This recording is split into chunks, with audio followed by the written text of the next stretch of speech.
그러므로 너희는 하나님이 택하사 거룩하고 사랑받는 자처럼 긍휼과 자비와 겸손과 온유와 오래 참음을 옷 입고 누가 누구에게 불만이 있거든 서로 용납하여 피차 용서하되 주께서 너희를 용서하신 것 같이 너희도 그리하고 이 모든 것 위에 사랑을 더하라. 이는 온전하게 매는 띠니라.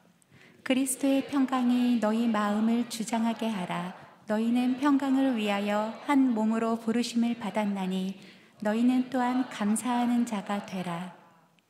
그리스도의 말씀이 너희 속에 풍성히 거하여 모든 지혜로 피차 가르치며 권면하고 시와 찬송과 신령한 노래를 부르며 감사하는 마음으로 하나님을 찬양하고 또 무엇을 하든지 말에나 일에나 다 주 예수의 이름으로 하고 그를 힘입어 하나님 아버지께 감사하라. 아멘. 아멘.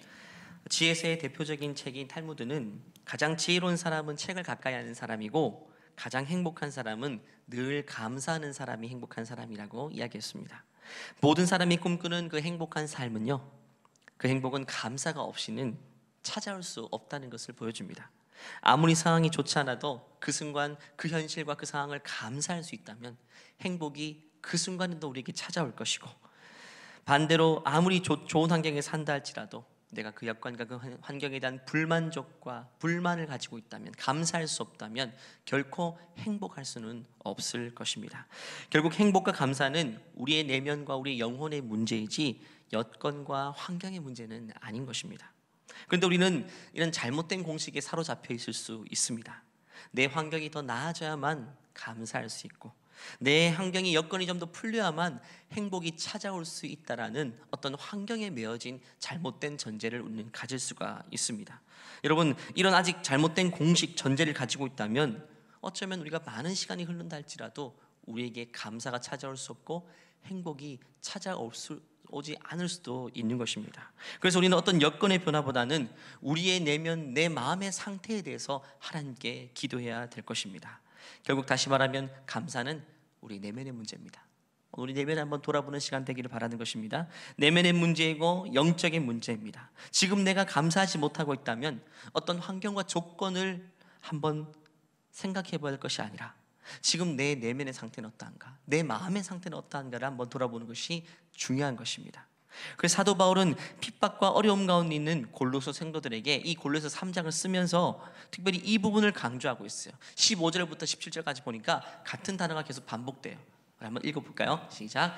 그리스도의 평강이 너희 마음을 주장하게 하라. 너희는 평강을 위하여 한 몸으로 부르심을 받았나니 너희는 또한 감사하는 자가 되라. 그리스도의 말씀이 너희 속에 풍성히 거하여 모든 지혜로 피차 가르치며 권면하고 시와 찬송과 신령한 노래를 부르며 감사하는 마음으로 하나님을 찬양하고 또 무엇을 하든지 말에나 일에나 다 주 예수의 이름으로 하고 그를 힘입어 하나님 아버지께 감사하라. 감사라는 말을 매 절마다 반복하고 있죠. 감사를 주문하고 있습니다. 골로새 성도들에게 감사가 부족했다는 거죠. 아마 그들은 자신들이 놓여진 현실이 만만치 않았기 때문에 하나님을 모시고 주님을 믿어도 그 안에 감사가 없었던 것이죠. 정치적으로는 로마에 치하 있었습니다. 얼마나 힘들었겠어요. 로마의 압제 가운데 있었다는 거죠. 자유가 없었습니다. 경제적으로도 열심히 벌어도 열심히 세금으로 바쳐야 되는, 늘 쪼달리고 힘든 여건, 1년 뒤가 보이지 않고 2년 뒤가 보이지 않는 동일한 삶을 계속 답습해 갈 수밖에 없는 그런 어려운 여건들, 신앙적으로는 예수님 믿는다는 이유로 감금되기도 하고 핍박당하기도 하는 그런 어려운 삼중고를 겪으면서 그들 마음에 기쁨이 없어지고 행복이 점점 사라지는 것을 발견하게 됩니다. 이런 힘든 환경이 그들로 하여금 주님을 믿기는 믿지만 내면의 평안과 감사보다는 원망과 불평이 어느샌가부터 자리 잡기 시작하게 된 것입니다. 이것은 여러분 얼마든지 가능한 일이죠. 예수 믿고 산다고 다 감사가 넘칩니까? 예수님 모시고 산다고 늘 우리 인생을 기쁘게 살 수 있습니까? 아니죠. 삶이 너무 힘들고 여건이 너무 힘든 가운데 우리가 닥치게 되면 우리의 중심을 잃을 때가 분명히 찾아옵니다. 하지만 논리적으로 따져보면 이건 잘못된 거예요. 예를 들면 이와 같습니다. 육체적으로도 배부르면 고기를 5인분, 10인분 먹으면 배가 불러야 정상이죠. 근데 5인분 10인분 먹어도 배가 안 불러요. 그럼 몸에 문제가 뭐 있는 거야. 마찬가지로 영적으로 우리가 주님을 내 마음에 소유하고 있죠. 주님이 우리 안에 계십니다. 세상 모든 것들을 지으신 주님, 우리는 세상을 소유하고 있는 거야. 그분이 우리 주님 안에 계신데 영적으로 만족이 없고 영적으로 배부름이 없어요. 불만족과 불평이 우리 안에 자리 잡고 있다면 이거는 영적인 논리적으로 맞지 않는 것입니다. 그렇다면 왜 이렇게 우리는 자꾸 속아 넘어갈까요? 사탄이 거짓의 영이기 때문에 끊임없이 우리를 속여요. 어떻게 속여요? 너는 세상에서 가장 불행한 존재야. 그런 느낌을 받게 만듭니다. 여러 가지 정황상 나만 혼자 고립돼 있고 내가 제일 힘든 상황인 것처럼 사탄은 우리 마음 가운데 계속 그렇게 거짓을 이야기합니다. 사탄은 거짓말이 명수입니다. 그럴듯하게 말하지만 다 거짓말이에요. 넌 앞으로 망할 거야. 전반기보다 후반기가 훨씬 더 힘들걸. 너는 더 이상 못 버텨낼 거야. 누가 네 인생을 책임져 줄 것 같아. 네 앞가림은 너가 알아서 해야 돼. 이런 거짓의 음성들을 계속 주는데 이 말을 계속 듣다 보면 처음에는 중심을 지켰다가 어느샌가부터 내 마음에 부정적인 정서가 자리 잡게 되는 것입니다. 우리는 거짓말에 속아 넘어가서는 안 됩니다. 사탄이 말하는 거짓말에 귀를 닫고 우리 안에 계신 진리의 영이신 성령께서 말씀하시는 그 음성에 귀를 기울여야 됩니다. 성령께서는 뭐라고 말씀하십니까? 너 할 수 있을 거야. 주님이 너와 함께 하시는데 주님이 너를 버려두시겠어? 하나님이 너의 손을 붙잡고 계셔. 걱정하지 마. 한 번에 풀어가실 수 있어. 전반기보다 후반기가 더 잘 될 거야. 하나님이 너를 돌보실 거야. 이런 희망적인 말, 근거 없는 희망적인 말이 아니라 사실을 이야기합니다. 사실. 진리 영이신 성령께서는 사실을 우리에게 말씀하십니다. 그냥 위로하는 말로 하시는 것이 아니라 진짜 말을 해주시는 거죠. 그렇기 때문에 여러분, 감사는 저절로 되는 것은 아닌 것 같아요. 우리의 본성 자체가 감사를 거부하고 사단이 끊임없이 우리를 속이기 때문에 우리는 의지적으로도 감사에 대한 의지를 가져야 돼요. 뭔가 속아 넘어지 않고 그 음성에 귀를 닫고 주의 음성을 듣고 감사해야 돼. 감사해야 돼. 결단하고 또 결단해야 돼요. 그렇기 때문에 오늘 골로새 3장 말씀을 통해 감사하기 위한 3가지 조건들을 한번 살펴보기를 원하는 것입니다. 사도 바울은 원망과 불평 가운데 있는 그들에게 3가지 말씀해 주시면서 이 말씀 붙잡고 그들의 영혼 가운데 감사가 회복되기를 바랬어요. 먼저 15절 말씀 보니까 그리스도의 평강이 너희 마음을 주장하게 하라. 주님 주시는 평강이 우리 안에 있게 되면 이제는 너희는 감사한 자가 될 것이란 말입니다. 첫 번째는 그리스도의 평강입니다. 평강이란 단어, 평안이란 말, 우리가 흔히 쓰는 말 샬롬이라고 인사할 때 그 말입니다. 샬롬이란 말은 세상이 주는 평안이 아니라 주님이 주시는 진짜 평안을 말합니다. 세상은 평안과 비슷한 단어들은 있지만 진짜 평안과 똑같은 건 없어요. 세상은 편안함은 주지만 평안은 하나님께로부터만 올 수 있는 것입니다. 요한복음 20장에 부활하신 예수님께서 제자들에게 등장하셨어요. 그때 제자들 마음 가운데는 불안과 염려가 가득 찼어요. 왜? 자기 스승인 예수님이 잡혀서 십자가에 죽었는데 다음 차례가 자기들이니까 문을 밖에서부터 안에서부터 걸어 잠그고 벌벌 떨고 있었어요. 마음에 불안과 염려가 가득했어요. 그때 예수님께서 부활하신 몸으로 딱 나타나셔서 4가지 선물 보따리를 딱 펼치십니다. 첫 번째 선물 보따리가 바로 19절인데요. 이날 곧 안식 후 첫날 저녁 때에 제자들이 유대인들을 두려워하여 모인 곳의 문들을 다 닫았더니 예수께서 오사 너희 가운데 서서 이르시되 너희에게 평강이 있을지어다. 한마디로 샬롬이라고 인사해 주는 겁니다. 샬롬, 샬롬. 그때 주님의 샬롬이, 주님의 평강이 그 제자들의 마음에 가득 들어차게 되자 불안과 염려가 사라져요. 그러면서 눈빛이 달라지고 삶에 대한 태도가 달라지게 돼요. 평강이 이처럼 소중한 것입니다, 여러분. 평강의 출처는 어딜까요? 요한복음 14장 말씀 보니까 예수님께서 이렇게 말씀하셨어요. 보혜사 곧 아버지께서 내 이름으로 보내실 그 성령, 예수님 안에 충만하신 당신의 영이신 성령께서 모든 것을 가르치고 너에게 말한 모든 것들을 생각나게 할 것인데 그 다음 절 보니까 그분이 주시는 것은 평안이다. 평안을 성령께서 너에게 끼칠 것인데 곧 나의 평안을 너에게 줄 것이다. 내 안에 가득 찬 그 평안을 너희에게도 줄 것인데 그 평안의 특징이 뭐냐면 세상이 주는 것과 같지 않다. 세상에서 얻을 수 있는 편안함과는 차원이 다른 속에서부터 샘솟아나는 진짜 본질적인 것을 주겠다. 그 특징은요, 마음에 근심하지도 말고 두려워하지도 말라. 그 평강이 임하게 되면 근심과 두려움이 사라지게 될 것이라고 이야기합니다. 세상에 주는 것과 전혀 다른 것이죠. 평강의 실체는 바로 보혜사 성령님이십니다. 성령께서 우리 안에 진짜 평안을 주십니다. 여러분, 알코올이 우리 안에 충만하면 어떻게 됩니까? 알코올 충만해 보신 적 있습니까? 혹시 지난주에도 알코올로 충만하신 적이 없으십니까? 비가 오고 이래가지고 또 이렇게 마음이 흔들리신 분 있는지 모르겠는데, 알코올로 충만하면 그 취기가 있죠. 몸이 달아오고 하면 삶이 아무리 힘들어도 그때 일시적인 뭔가 만족과 기쁨은 아니지만 뭔가 업되는 게 있죠. 잠깐 기쁘고 행복해요. 그건 근거 없는 행복입니다. 그러다가 취기가 사라지면, 술 깨고 나면 더 큰 허무가 밀려오죠. 이건 너무 일시적인 겁니다. 하지만 세상에서 진정한 것이 없기 때문에 그 일시적인 것이라도 채워야만 살 수 있기 때문에 오늘도 마시고 내일도 마십니다. 오늘 비가 오니까 마시고 내일은 해가 뜨니까 마시고 여러 가지 이유들은 많죠. 계속 마시고 마셔서 일시적인 순간적인 만족과 행복으로 채워야만 살 수 있어요. 진짜 평안이 그 안에 없으니까. 그래서 에베소 5장 18절 말씀하니까 보니까 과음하지 마세요. 술을 들이붓지 말라는 겁니다. 과음은 여러분의 삶을 저속하게 만듭니다. 왜 저속할까요? 자꾸 일시적인 것들에 길들여지기 때문에 가짜고 인스턴트란 겁니다. 인스턴트 음식이 우리를 건강하게 할 수 없는 것처럼 이런 것들은 우리의 삶을 풍요롭게 하지 못합니다. 하나님의 영을 들이마십시오.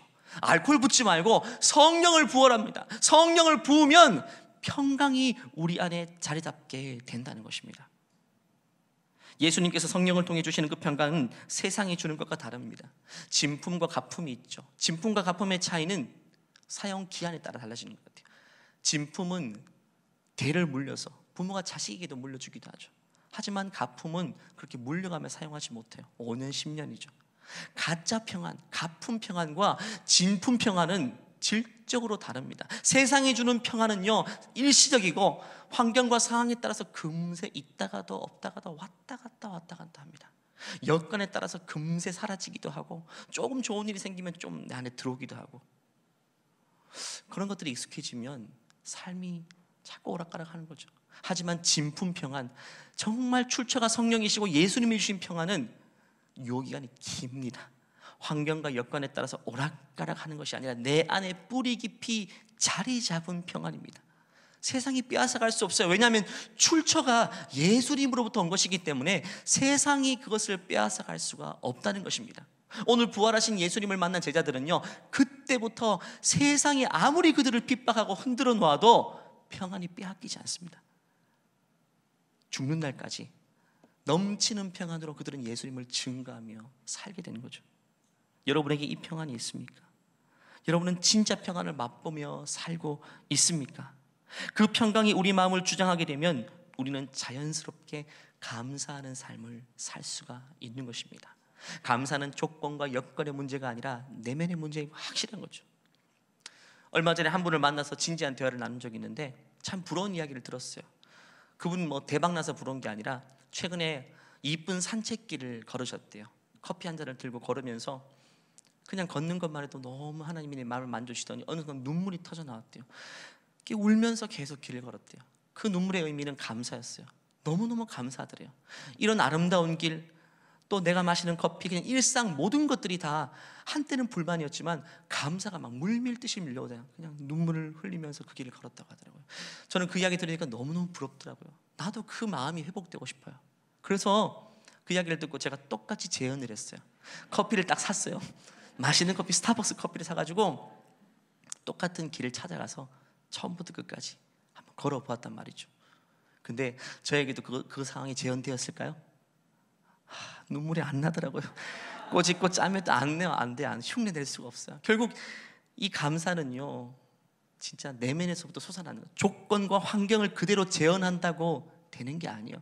우리의 상황이 호전되고 좋아지고 형편이 나아져서 찾아오는 게 아니란 거예요. 진짜 내적인 겁니다. 우리 마음의 상태에 따라 달라지는 거죠. 그래서 제가 너무 억울해서 화요 성령 기도회 때 이 부분을 두고 정말 하나님 기도해요. 나도 하나님 그런 감사의 눈물이 흘러나왔으면 좋겠어요. 기도하니까 기도하는 가운데 하나님께서 눈물을 회복시켜 주셨어요. 그냥 모든 것들, 한때는 불만족이었던 것들도 하나님께 감사하게 되고 모든 것들이 감사하게 되더라고요. 그래서 눈물로 아버지 앞에 감사로 나오게 됐어요. 내면의 문제인 거죠. 여러분, 한 20년 전, 30년 전 형편과 지금 형편 한번 비교해 볼까요? 언제가 더 나으십니까? 아마 지금은 훨씬 더 괜찮으실 거예요. 저도 20, 30년 전에는 정말 못 봐줄 때였어요. 청년 때 너무너무 힘들었기 때문에 여건도 안 좋았어요. 그때는 기억날 때 1,500원짜리 학교 정식, 그것도 먹긴 쉽지 않았죠. 하지만 그것도 테이블에 올려놓고 감사 기도하고 먹잖아요. 식기도. 식기도 할 때 그냥 못했어요. 마음에 막 눈물이 나서 하나님 감사합니다. 나 같은 자를 오늘도 먹이시는군요. 내가 주님께 무익한 종인데 하나님 오늘도 한 끼도 잊지 않고 나를 먹이시는 하나님의 손길, 그 하나님의 열심 너무너무 감사합니다. 이런 감동이 있었어요. 근데 오늘날은 사실 뭐 마음만 먹으면 15,000원짜리 30,000원짜리 밥도 먹을 수 있는 시대잖아요. 그럼에도 불구하고 그 아름다운 화려한 식탁 앞에서 식기도를 해도 그때 그 감동은 없어요. 지금 감사할 수 없다면 환경과 여건의 문제가 아니라 우리 내면의 문제입니다. 하나님이 내 안에 가득하신가? 주님 주신 평강이 내 안에 있는가? 살아계신 성령님과 진정으로 내가 동행하고 있는가? 그 문제인 것이죠. 결국 감사는 내면의 문제, 영적인 문제입니다. 오늘 예배를 통해서 다른 것들, 여러분 예배 한 번으로 우리의 외적인 환경이 확 달라지고 이러진 않겠죠. 물론 하나님 그렇게 하실 수 있어요. 하지만 하나님이 예배를 통해 하시기 원하는 것은요, 우리 내적인 변화입니다. 감사하지 못했고 불평과 원망이 가득했지만 오늘 이 예배를 통해서 다시금 진정의 감사의 마음이 우리에게서 회복되는 은혜의 시간 되기를 간절히 바랍니다. 두 번째 감사의 조건은요, 그 다음 절 16절에 있습니다. 그리스도의 말씀이 너희 속에 풍성히 거하여. 하나님 말씀이 우리 안에 머물고 거하게 되면 그 결과로 피차 가르치며 권면하고 시와 찬송과 신령한 노래가 나오게 되고 그 결과로 감사하는 마음으로 하나님을 찬양하게 되는 거예요. 우리 안에 하나님 말씀이 거하게 되는 것이 너무너무 중요합니다. 말씀이 거한다는 것은요, 성경 말씀을 하나님의 진리의 말씀으로 대하는 것이고 이 말씀의 가치관을 따라서 모든 것들을 사고하고 판단하고 중요한 결정들을 내리는 것입니다. 말씀을 등불 삼아 인생의 걸음들을 걸어가는 거죠. 말씀 앞에 머물러 서서 하나님, 내가 어디로 나가면 좋을까요? 어떤 결정을 하면 좋을까요? 이렇게 질문하는 거죠. 말씀을 통해 대답을 듣는 것입니다. 여러분, 말씀은요 지식이 더해지는 게 아닙니다. 하나님 말씀은요 살아있는 주님의 음성, 진리의 음성이기 때문에 그건 생명이에요. 말씀은 곧 생명입니다. 여러분, 말씀이 내 안에 들어온다는 것은 내가 오늘 생명을 먹는 것과 똑같아요. 오늘 아침 성경 통독을 하거나 큐티 말씀을 통해서 말씀 한 절을 묵상한다면 그 말씀이 생명력이 되어서 오늘 하루의 삶을 살게 하는 거예요. 말씀이 우리 안에 있으면 말씀이 우리의 삶을 주장하고 이끌어 가시는 것입니다. 우리 안에 말씀이 있을 때 우리의 삶은 자연스럽게 감사와 찬송이 나오게 됩니다. 여러분, 감사는 짜내듯이 하는 것이 아니라 넘치듯이 우리에게서 흘러나와야 돼요. 그건 무엇이 하느냐? 내 안에 말씀이 가득할 때 자연스럽게 흘러넘치게 되는 거예요. 여러분, 한 해를 연초가 되면 항상 새로운 계획을 하고 결단을 하죠. 연초에 성경을 읽겠다 계획들을 세우지만 마음을 유지하기가 쉽지 않죠. 하지만 우리가 상반기 감사줄이 있다는 건 감사한 일이에요. 한 해를 두 개로 쪼개서 생각한다면 이제는 7월부터는 하반기가 되기 때문에 뭔가 새롭게 결단하고 새롭게 계획할 수 있는 기회가 생기는 겁니다. 그렇기 때문에 연초가 시작된 것처럼 후반기를 맞이하는 이 시점에 여러분 새롭게 한번 결단해 보십시오. 오늘부터 내가 출근해서 사무실에서 하나님 말씀을 읽음으로 한번 시작해 보겠다. 아니, 멈춰버렸던 성경 통독을 다시 한번 시작해 보아야 되겠다. 새로운 계획을 가지고 출발할 때 말씀이 여러분 속에 있을 때 여러분의 삶에 얼마나 생명력 있는 삶이 사라지는지를 실제로 경험해 보시는 여러분 되시기를 바랍니다. 세 번째는 17절입니다. 또 무엇을 하든지 말에나 일에나 다 주 예수의 이름으로 하고 그를 힘입어 하나님 아버지께 감사하라. 말에나 일에나 예수 이름으로 감당하게 되면 우리 안에 그제서야 감사가 흘러나오게 되는 것입니다. 고린도서 3장 23절 좀 뒤에 말씀을 보면 이렇게 말합니다. 같이 읽겠습니다. 무슨 일을 하든지, 다시 한번 볼까요? 무슨 일을 하든지 마음을 다하여 모든 일을 주께 하려다라. 이 고린도서 3장 말씀 보면 그 당시에는 노예 제도가 있었던 시대예요. 하나님의 노예 제도를 인정하지 않지만 로마 압자에서 노예 제도가 너무나도 보편적이었던 시대. 노예들 가운데서도 예수 믿는 사람이 생겨났어요. 근데 그들은 예수 믿고 나니까 자기 현실이 너무 불만족스럽죠. 누구는 자유인인데 나는 노예로 태어났단 말이죠. 근데 그때 사도 바울은 그들에게 권면합니다. 너희 현실을 직시하고 지금 너희들이 노예로 자리 잡고 있다면 그 현실 가운데 죽게 하듯 한번 살아봐. 그럼 하나님께서 너에게 다른 길을 열어주실 거야. 이렇게 말씀하시는 거예요. 주인을 예수님께 하듯이 한번 섬겨봐. 하나님 너를 통해 새로운 일을 행하실 거야 라고 말씀해 주시는 거죠. 여러분, 지금 환경과 여건에서 탈출하기 위해서 아둥바둥 에너지를 쓰기보다 지금 내게 주어진 이 여건과 환경이 하나님이 내게 허락하신 가장 중요한 사건임을 반드시 믿음으로 받아들인다면, 이것은 하나님의 섭리를 받아들일 때, 인정할 때 이런 고백이 있을 수 있는 거야. 지금 내 여건은 하나님이 내게 주신 최적의 환경이다. 분명히 하나님이 내게 가르치실 것이 있을 거야 라고 인식하고 현실에서 죽게 하듯 사람을 섬기게 된다면 하나님 그걸 통해 일하신다라는 것입니다.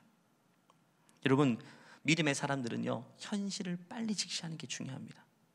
다윗은 사울 왕의 거의 근위 대장이었죠. 국방부 장관 역할을 하다가 하루아침에 왕에게 미움을 받아서 억울하게 누명을 쓰고 지명수배자가 되어서 10년이 넘게 도망자의 신세를 취했어요. 10대 후반부터 20대 전체를 말입니다. 제일 잘 나가다가 제일 밑바닥으로 억울하게, 자기 잘못도 아니고 억울하게 떨어졌으면 그 현실을 받아들이기는 쉽지 않잖아요. 아마 일반적인 사람이라면 그 현실을 받아들이는데 1년, 2년, 5년, 10년 이상이 걸렸을지 모릅니다. 아니면 한평생이 걸렸을지 모릅니다. 이 현실을 원망하다가, 나를 이렇게 만든 대상을 원망하다가 그냥 인생을 다 허비해 버리는 거죠. 하지만 믿음의 사람은 달라요. 다윗은 현실을 직시하고 인식했어요. 그는 하나님의 섭리를 믿는 사람이었기 때문에 하나님이 지금 나에게 이 환경을 허락하신 것은 분명히 뜻이 있을 거야. 나에게 가르치시고자 하는 무언가가 있을 거야. 현실을 받아들였어요. 그리고 그때부터 다윗은 인생의 전성기를 펼쳐나갈 수가 있었어요. 다윗의 전성기는 30살 왕이 된 이유가 아니라 도망다닐 때 그 가장 반짝반짝하는 인생의 전성기. 그러면서 도망다니면서 수많은 시편, 특별히 감사의 시편들을 하나님께 고백하고 있는 것이죠. 여러분의 환경 혹시 원망으로 일관하지는 않습니까? 나는 여기 있을 사람이 아니야. 회사에 입사했어요. 뜻하지 않은 조직 문화와 나를 대우해 주는 것, 이런 것들 때문에 나는 여기 있을 사람이 아니야. 나는 이런 대우 받을 사람이 아니야. 아니면 은퇴하고 나서 너무 허전하고 갈 곳이 없고 이런 현실에 대해서 나는 이런 대우 받을 사람이야. 난 이렇게 있을 사람이 아니야 라고 현실을 직시하는데 1년, 2년, 5년의 허송세월을 보내서는 안 돼요. 현실을 받아들이지 못하면 우리는 그 현실에 최선을 다할 수가 없는 거잖아요. 현실을 받아들이는 것부터 소명의 길이 시작되는 것이고, 그때부터 우리는 감사할 수 있게 되는 거예요. 하나님이 일하기 시작합니다. 요셉도 사랑받는 집 자녀에서 채색 옷을 입었죠. 사랑 많이 받다가 노예 신분으로 하루아침에 떨어졌잖아요. 형들에게 미움받아서. 그 현실을, 진짜 그 사건은 다윗보다 더 힘든 사건인 것 같아요. 형들에게 버림받아 노예가 되었다. 자유인에서 노예가 되었다. 5년 10년 걸리지 않겠어요? 그 현실을 받아들이는데. 하지만 요셉도 그 현실을 받아들였어요. 요셉의 전성기 또한 10대 노예 생활을 할 때 그는 보디발의 집에서 자신의 인생의 전성기를 펼쳤어요. 이 말씀 그대로 그는 구약의 인물이지만 마치 신약의 이 말씀을 아는 것처럼 그는 자기의 주인이었던 보디발을 주님 섬기듯이 제대로 섬겼단 말이죠. 그러니까 하나님은 그를 그 자리에 내버려 두지 않고 보디발의 마음을 감동시켜서 집의 모든 것들을 주관하는 총무 역할을 허락하게 해준 거죠. 하나님은요, 먼저 우리 마음을 바꾸기를 원하시는 것 같아요. 먼저 우리 생각을 바꾸기를 원하시는 것 같아요. 마음을 고쳐먹고 현실을 받아들이고 이 현실 가운데 일하실 주님을 기대하고 우리의 생각을 바꾸게 되면 그 다음 순서가 하나님은 우리의 여건을 바꾸어 주십니다. 우리의 환경을 바꾸어 주세요. 거기에 오래 있지 않게 하십니다. 하지만 마음도 바뀌지 않고 여전히 원망으로 일관하고 한숨만 쉬고 있을 때 하나님은 환경을 바꿔주지 않습니다. 왜? 변화된 환경이 도움이 전혀 안 되기 때문에. 요셉은 주인의 집에서 충성했죠. 놀라운 것은요, 그 집 주인이었던 보디발, 하지만 노예였던 요셉, 누가 더 감사가 넘쳤겠습니까? 요셉이 훨씬 더 감사가 넘쳤고 주인보다 노예가 훨씬 더 행복지수가 높은 삶을 살았던 것이죠. 놀랍지 않습니까? 하나님께서 예수 이름으로, 주의 이름으로 주를 죽게 하듯이 섬기는 그 노예들에게 평강을 주신 것입니다. 주인보다 훨씬 더 감사가 넘치고 행복한 삶을 살게 된 것이죠. 노예라고 하니까 여러분 흑인 노예들 있지 않습니까? 아프리카에서 신대륙으로 잡혀간 노예들의 인생, 그들의 인생이 얼마나 힘들은지를 보여주는 영화가 있는데, 여러 가지 영화가 있지만 블랙 가스펠이라는 영화가 있습니다. 이 영화를 보고 제가 흑인들에게 있던 그 소울이, 기원이 어디인지를 제가 알게 되었어요.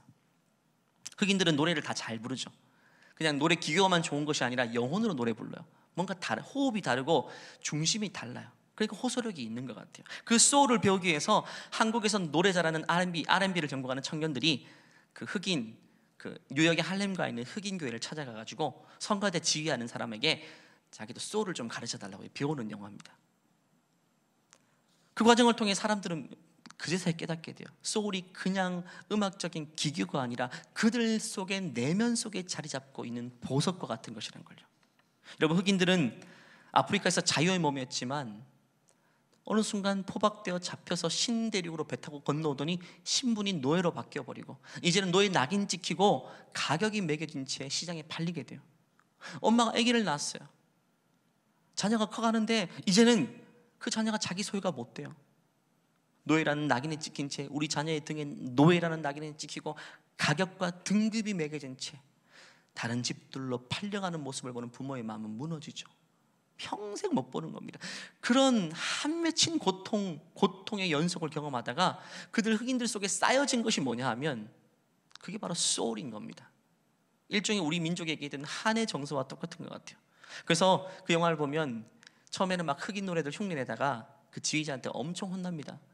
그건 소울이 아니다고. 우리 노래 겉으로만 흉내내지 마. 그런데 아리랑 노래를 불렀단 말이죠. 아리랑을 부르니까 그 흑인 성가대 지휘자가 깜짝 놀래요. 이건 우리 노래인데, 이렇게 말하더라고요. 이거 우리 노래인데. 마음과 마음이 통해지는 거죠. 우리 마음의 정서와 그들의 정서가 통하게 되는 거죠. 노래는 기교로 되는 게 아닌 거죠. 그래서 그때부터 그 주인공들이요, 이제는 미국 남부 지역에 있는 흑인들이 살았던 삶의 흔적을 찾아갑니다. 박물관도 찾아가고 그들의 노예 생활이 얼마나 힘들었는지를 이해하게 돼요. 그때부터 그들의 내면에 뭔가 변화가 일어나고 이제는 흑인들의 노래를 제대로 부르게 되는 영화입니다. 여러분, 진정한 감사는요, 고통 중에 몸부림치는 감사입니다. 흑인들은 예배를 못 드렸거든요. 여러분, 백인 노예를 시중 들고 따라가다가 백인들이 교회 안에 들어가서 찬송하고 예배하는 것을 창문 밖으로만 봤어요. 창문 밖으로 예배를 보고 말씀을 듣고 찬양을 듣다가 믿음이 생겨났어요. 그러면서 자신의 고통스러운 현실을 어떻게 했습니까? 찬송으로 승화시켰어요. 너무너무 고통스러운 한스러운 현실을 감사와 찬송으로 승화시켰더니 그것을 통해 그들 속에 자리 잡게 된 보석과 같은 결과물이 바로 소울인 것입니다. 날 때부터 가지고 있는 자. 진정한 감사는 이처럼 고통 속에서 몸부림치면서 드릴 수 있는 감사가 진짜 감사입니다. 환경이 좋아지면 저절로 감사가 되죠. 그것은요, 그냥 가벼운 감사이고 인사치레의 감사이고 진짜 하나님이 감동하시는 진짜 순도 높은 100%의 감사는 고통의 현실 가운데 몸부림치면서 그럼에도 불구하고 하나님께 올려드리는 순도 높은 감사가 하나님께 올려드리는 진짜 감사인 것입니다. 학생들이 옥스퍼드 교수 C.S. 루이스에게 이렇게 질문했습니다. 교수님, 하나님은 이 세상에 왜 그토록 많은 고통을 허락하셨나요? 왜 믿는 자도 그 고통을 피해갈 수 없나요? 라고 질문했을 때 이렇게 대답했어요. 젊은이, 이 세상을 살아가는 사람들이 그렇지 않아도 교만한데 고통마저 없다면 사람들이 얼마나 오만했겠는가. 고통은 사람들을 깨워주는 하나님의 확성기라네. 평소에는 조금조금 말씀하시다가 고통을 통해서 확성기를 대고 크게 말씀해 주시는 거예요. 네 인생이 지금 잘못돼 가고 있어. 너 인생에 병균이 들어와서 바이러스가 걸려서 문제가 생겼으니까 고쳐야 돼. 잘못된 길을 가고 있어. 확성기를 통해 우리 귀에 대고 크게 말씀해 주시는 것이 바로 우리 인생에 찾아오는 한계와 고통인 것입니다. 우리 인생이 다 그렇죠. 고난과 어려운 현실을 만나지 못하면 우리 세계는 잘 깨어지지 않습니다. 다 나름대로 자기 세계가 있죠. 자기 세계가 나이를 먹을수록 더 두터워져 가지고 함부로 깨고 아무도 들어오지 못해요. 하나님 말씀도 그 세계를 깨고 잘 못 들어요. 자기 전제 안에서, 자기 세계 안에서 말씀을 이해하니까 이게 진짜 은혜가 안 되는 거예요. 그런데 이 세계를 한번 흔들어 놓을 때가 있어요. 하나님께서 더 이상 안 될 것이기 때문에. 그것이 우리 인생에 찾아오는 고통과 한계와 어려움이에요. 그래도 안 되면 하나님은 뭘 흔드시죠? 자녀를 흔드십니다. 이 자녀가 능동적으로 하나님이 흔들어내시는 것이 아니라 하나님이 일부러 자녀를 힘들게 만드는 분이 아니에요. 자녀를 사랑하시는데 자녀가 어려운 여건에 빠지는 그 현상을 통해서 하나님은 확성기를 대고 말씀하세요. 우리는 우리 세계를 깨지 않고 있다가 자녀 문제가 덜썩 걸리면 무릎 꿇게 되죠. 하나님, 이제는 두 팔 베어 주님께 나오게 돼요. 하나님, 나 어떡하죠? 나 어떡하죠? 자기 세계를 깨고 나오는 거예요. 참 아이러니하게도 우리가 하나님 앞에 감사를 표현할 때가 언제죠? 힘들 때죠. 힘들 때 감사하게 돼요. 좋을 때 아니에요. 고난을 통과하게 되면요, 그냥 재빠르게 하나님 없는 편안한 삶으로 들어가 버리지 감사의 고백 잘 안 나올 거예요. 오히려 고통 중에 있을 때, 그게 현재 진행형일 때 하나님 앞에서 진실한 감사가 나옵니다. 저는 그래서 고통이 축복이 될 때가 훨씬 많았습니다. 제 인생만 봐도 고통은 거의 다 축복으로 결론 지어졌어요. 하지만 형통은 대부분 다 저주로 결론 지어졌어요. 형통은 교만과 자만에 빠지다가 스스로 넘어지게 만들더라고요. 하지만 고통은 여지없이 축복의 결과물로 이어지더라고요. 제 인생을 돌아보면 고통의 스토리에는 항상 하나님이 계셨어요. 주연으로 계셨습니다. 하나님을 주인공으로 모셔드렸어요. 하지만 형통의 스토리에는 하나님이 등장하지 않습니다. 내가 주님을 인식할 여가가 없어요. 너무 형통하니까. 여러분, 우리 몸에 암세포가 생겨날 때 몇 개의 종류의 암을 제외하고는 고통을 느끼지 못한다고 하죠. 그러니까 무섭죠. 암세포가 조그만 것부터 생겨나기 시작할 때부터 몸에 통증이 찾아오면 이게 너무 쉽죠. 다루기가 쉽지만 통증을 못 느끼는 게 제일 무서운 거예요, 우리 몸에. 그때 질병 중에 하나인 것 같아요. 그러다가 느끼지 못하게 되니까 이제는 말기가 되고 다 전염된 다음에 발견되면 이제 손을 못 쓰는 거죠. 하나님은 그때까지 우리를 방치하지 않으신다는 거예요. 우리 인생에 문제가 찾아오죠. 관계의 문제, 영혼의 문제가 찾아오면 하나님은 될 수 있으면 빨리 여러분에게 사인을 보내고 싶어 하십니다. 잘못돼 가고 있어, 그 길은 아니야. 첫 걸음부터 사인을 보내고 싶어 하십니다. 그런데 하나님이 여러 가지 정황을 통해 사인을 보내도 못 느끼고 감각이 없으니까 더 큰 사인 그래도 안 돼요. 더 큰 사인 그래도 안 되니까 우리 인생에 감당하지 못할 일들도 겪게 되는 거예요. 그 상황을 통해서만 우리는 하나님의 사인인지 감지하고 하나님께 나오게 되기 때문이죠. 사실 아프고 고통스러운 것을 감지할 수 있다는 것은 참 축복입니다. 그것은 우리 인생의 중요한 사인입니다. 그런 차원에서 부모로 하여금 기도하게끔 만드는 우리 자녀는 참 좋은 자녀 아니겠어요? 그리고 자녀가 부모님께 반항하게 되고 자기의 마음의 어둠의 정서를 막 표현하고 드러내게 될 때에 그것은 오히려 감사한 거예요. 그건 건강한 증상입니다. 자녀도 그것들을 오래 머물게 하지 않고 드러내는 겁니다. 건강한 거예요. 그래야만 부모님이 일찍부터 다뤄줄 수 있는 것이지 참고 쌓이다가 20대 넘어가지고 골마 터진 것들을 폭발해내면 늦어버려요. 다룰 수가 없을지도 몰라요. 일찍부터 표출해 주는 것, 사춘기 증상이 나타나는 것은 오히려 부모로 하여금 정말 좋은 사인이 되는 것입니다. 하나님도 우리 인생의 여러 가지 어려움과 아픔을 통해 우리에게 사인을 보내십니다. 인생에 실패했어요. 그 실패를 통해 어떤 사인을 보낼까요? 너의 인생의 주인은 너가 아니야. 내가 너의 인생의 주인이야. 너희가 열심히 사는 게 중요한 게 아니라 너는 네 인생의 주인을 누구로 모시는 게 중요한 거야. 너 인생의 기쁜 절망을 만났다면 하나님만이 소망이 되신다는 것들을 가르쳐주기 원하는 거죠. 인생의 좌절을 만났다면 하나님만을 의지하라는 사인이 그 속에 포함되어 있는 겁니다. 내면이 우울하고 어두운 정서가 계속 나를 지배하고 있다면 하나님만이 기쁨이고 소망임을 계속 우리에게 사인을 보내고 있는 것입니다. 프랭크 루박의 권능의 통로라는 책을 보면 공감이 되는 말을 하더라고요.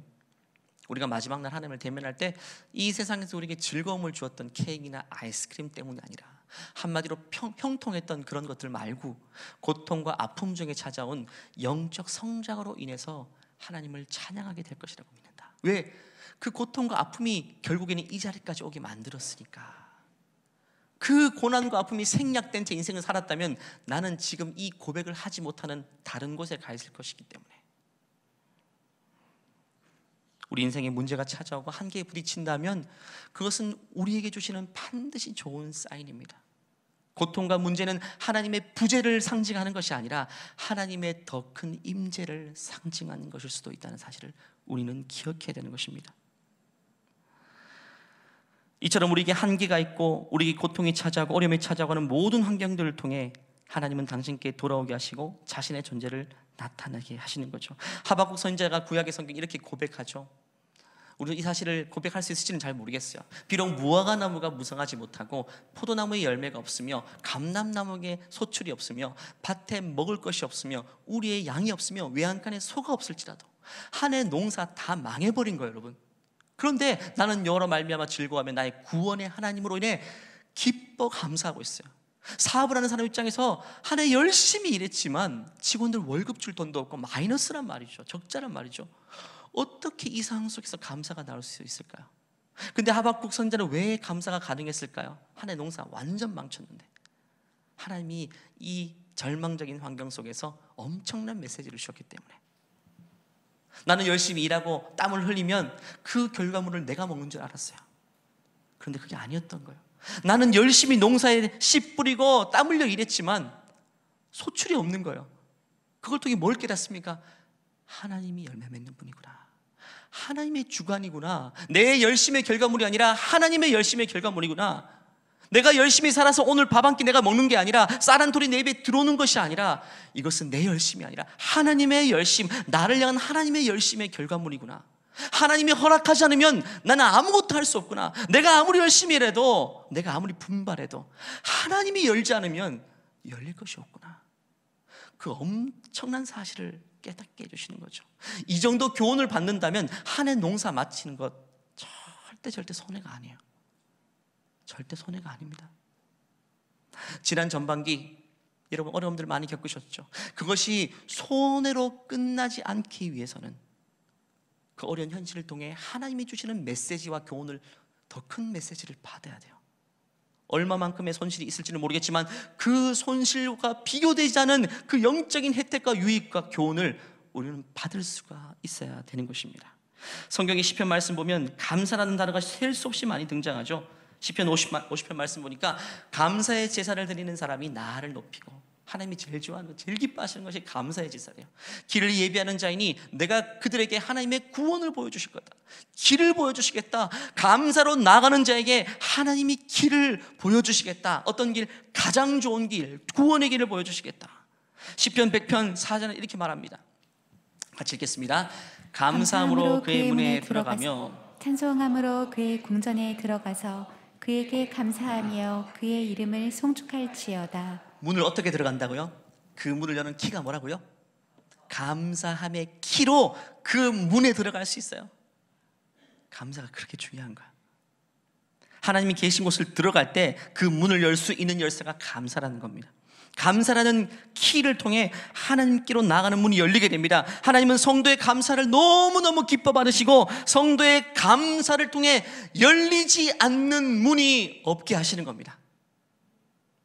하나님은 앞뒤가 꽉 막힌 고난의 현장 가운데서도 하나님을, 그럼에도 불구하고 하나님을 신뢰하며 감사의 고백을 하고 나가는 자에게 새로운 길을 반드시 열어주십니다.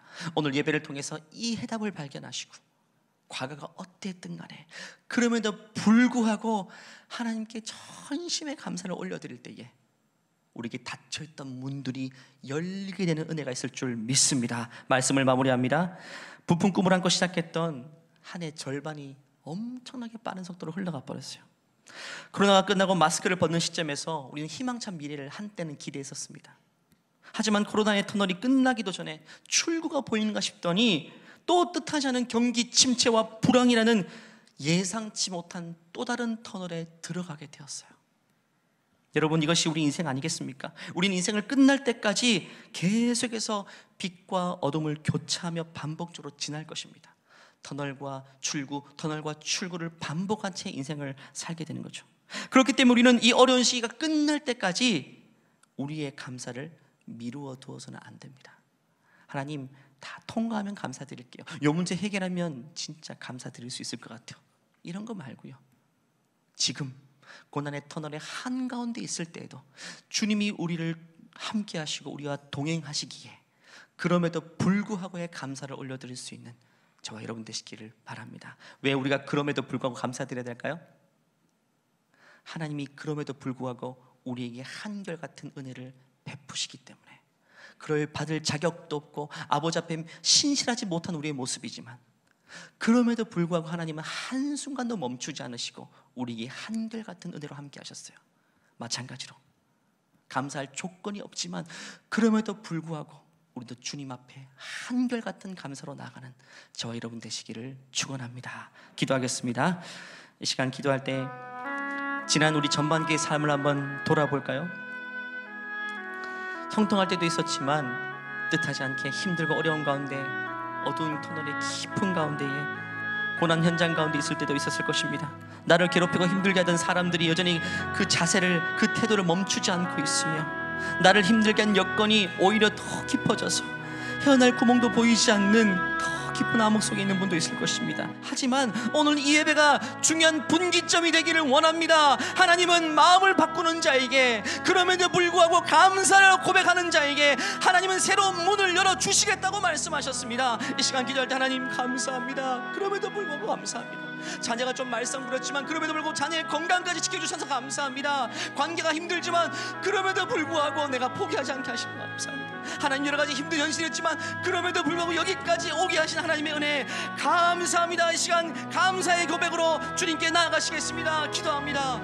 주님 감사합니다. 주님 감사합니다. 하나님 아버지여, 한결같이 신실하시고 변함없는 대로 우리에게 하나님 영원토록 내 삶 가운데 신실하게 일하여 주심에 감사합니다. 주님, 그럼에도 불구하고 주님께 감사드립니다. 하나님, 내 어떤 상황과 환경에 상관하지 않고 너무나도 고통스러워 울면서 드리는 올려드리는 감사의 제목을 주님 받아주시기 원합니다. 하나님 아버지여, 감사를 통하여 일하신 하나님, 감사를 통하여서 나의 모든 닫혔던 문들이 열리는 역사가 일어나게 하여 주시고, 하나님을 갈망하며 나아갈 놀라운 은혜의 역사와 놀라운 하나님의 일하심이 내 삶 가운데 드러나는 그런 감사가 될 수 있는 분이 하여 주셔서 하나님 감사합니다. 감사합니다. 내 삶을 지켜주셔서 감사합니다. 내게 주신 모든 것이 감사합니다. 때론 가져가실지라도 내가 주님 앞에 감사합니다. 하나님, 내가 이 자리에 설 수 있음도 감사이며 지금까지 지내오신 내 하나님을 마음으로 나아갈 때 주님 모든 것이 하나님의 은혜가 하나님 앞에 감사할 수 있도록 고백합니다. 주님 감사합니다. 감사합니다. 주님의 삶을 지켜주시고 하나님의 삶을 더욱더 역사해 주시고, 하나님 감사를 멈추지 않냐고 더욱더 주님 앞에 주님과 나아갈 때 하나님 일하시는 그 하나님 경험하게 하여 주시옵소서. 하나님, 지난 전반기를 돌아볼 때에 참 많이 힘든 일도 있었어요.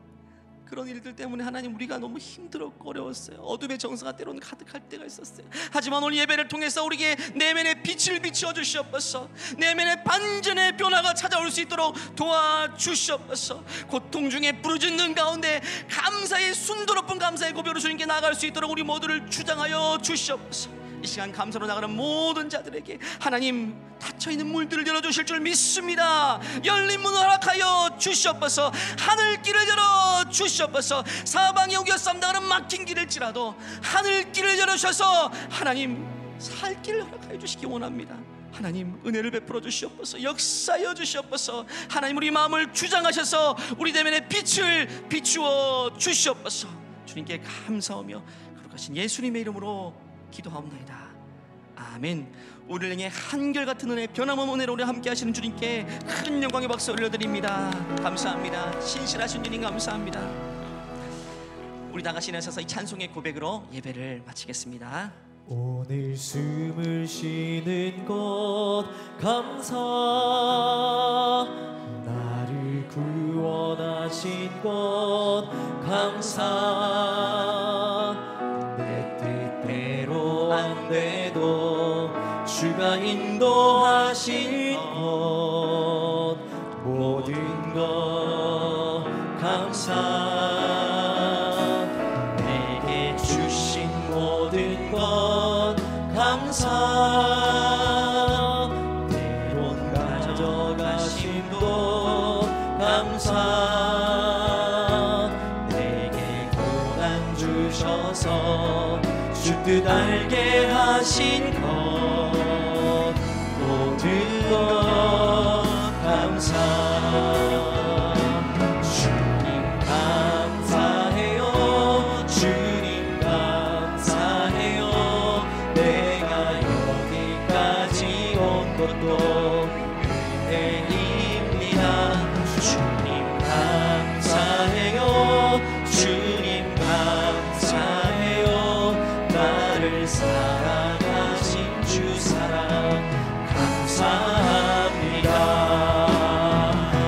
앞에 두 손을 높이 들고 우리 더 큰 감사로 나아갑시다. 주님 감사해요. 주님 감사해요. 내가 여기까지 온 것도 은혜입니다. 주님 감사해요. 주님 감사해요. 나를 사랑하신 주 사랑 감사합니다. 이제는 우리 주 예수 그리스도의 은혜와 하나님의 무한하신 사랑과 우리 안에 계셔서 하나님의 동행하심을 늘 깨닫게 하시는 성령의 역사가 이제는 어떤 상황에 가든 간 그럼에도 불구하고 감사의 찬송으로 감사의 고백으로 주님께 올려드리기를 소원하는 모든 믿음의 자녀들 위해 또 우리의 믿음의 가정들 위해 이제로부터 영원토록 함께 하시기를 간절히 축원하옵나이다. 아멘.